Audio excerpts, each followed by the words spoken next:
छत्रपती संभाजी महाराज की जय। महाराष्ट्राचा बुलंद आवाज, महाराष्ट्राचा बुलंद आवाज। छत्रपती संभाजी महाराज की जय। शिरूर हवेलीचा बुलंद आवाज।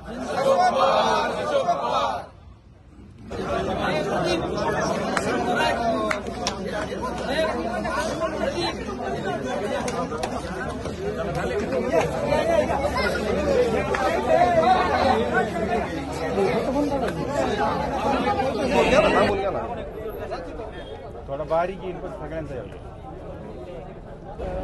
बापू काय सांगा विधानसभेनंतर प्रथमच घवघवीत देश मिळालाय त्याबद्दल काय सांगा? खरं हा जनतेने दिलेला कौल आहे। मी नम्रतापूर्वक जनतेला खूप खूप धन्यवाद देतो।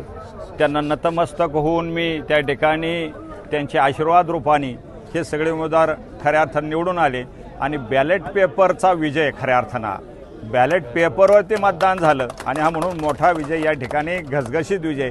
आपण जी सर्वसाधारण जागा होत्या दोन्ही ज्याची निवडणूक झाली त्या दोन्ही जागा कितीतरी मोठ्या मताधिक्यानं हजाराच्या फरकानं निवडून आल्या। याचा अर्थ जनतेनं ज्या वेळेला मतदान बॅलेटवर केलं त्यावेळेला दाखवून दिलं की खरा विजय कोणाचा असतो।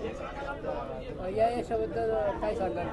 पाचही जागा तुमच्या निवडून आलेल्या आहेत। जनतेचे आशीर्वाद आणि कार्यकर्त्यांना सगळ्यांनी घेतलेले परिश्रम हे अत्यंत महत्त्वाचे। एकसंघपणे कार्यकर्ते राहिले। समोरनं आपण पाहिलं तर पैशाचा मारा खूप झाला।